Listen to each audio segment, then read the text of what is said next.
Hello from Gardening at Douentza here in Ireland, and this is a tag video, and I've been tagged by Archie from the channel Archie's Orchids to make this video about the 3 orchids that I would love to have but can't. So here it comes.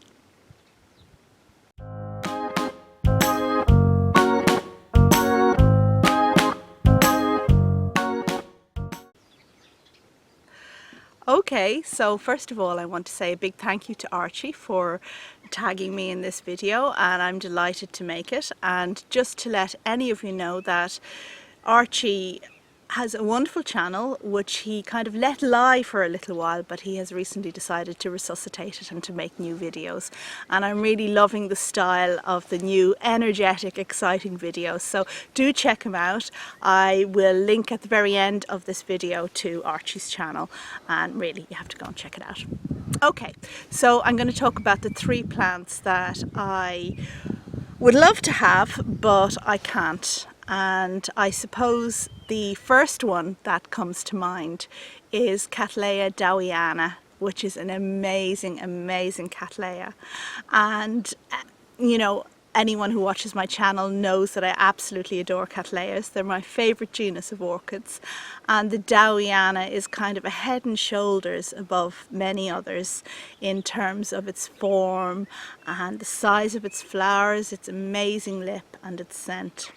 But it is a difficult orchid to grow. It's one that's temperamental in terms of watering, and more importantly it's one that's really difficult to source.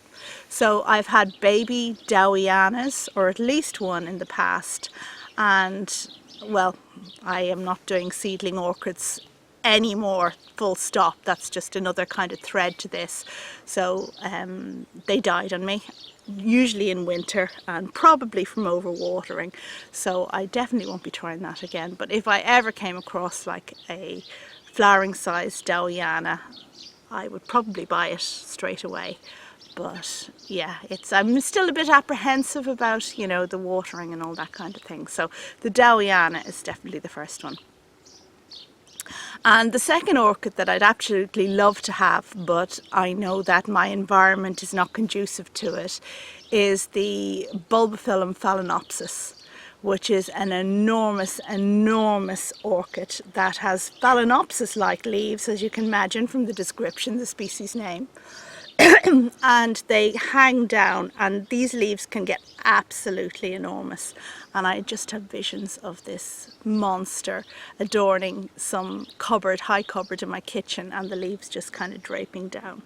Now it needs a lot of moisture and a lot of warmth, and I'm quite sure that I couldn't grow it in my home environment, but well, you know, we can wish. If I win the lottery sometime, I'll build a big room and grow all these amazing things.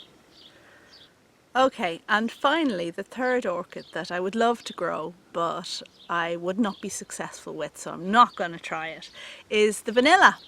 Now many people grow the vanilla orchid as a kind of house plant, and it's a climber and it twines, and you can get it growing over, you know, your cupboards and up along your wall in your house, and it could look quite nice as a house plant. But the difficulty is getting the thing to flower in the home environment, and it's just not conducive. The home environment just isn't conducive to getting this big boy to flower. So while I've kind of debated having one and growing it as a house plant, I think that would just be too frustrating to have it and yet not be able to enjoy those amazing flowers, because the flowers really are amazing. And the vanilla, of course, is the only orchid that has commercial use other than being sold as houseplants. It's used in culinary, well, it's used in cooking. So yeah, that's kind of interesting. So those are my 3 plants that I would like to grow but can't. And thank you again to Archie for tagging me in this video. I guess I'll just end here by tagging 3 other poor unfortunate victims to give their tuppence worth on what they'd love to grow but can't. And the first person I'm going to tag is Bumblebee. So Bumblebee, you're tagged. Please make a video about the 3 orchids that you would love to grow but can't because of various reasons. I'd also like to tag Blanca in the States, in Florida in the States, who has a wonderful orchid channel as well. Blanca, please tell us what 3 orchids you would like to grow and can't, although you've got such a gorgeous outdoor warm environment that I can't imagine there's anything you can't grow in terms of orchids. And then finally I will tag Liga, my friend Liga from the Potted Jewels channel, and Liga grows a number of orchids. She's very experienced and good orchid grower who was growing orchids before I was and actually got me into it in the first place. So I'd love to hear what Liga would like to grow but can't. Okay, that's it for the moment. Thank you very much for watching, and check back for lots more orchid and other plant videos.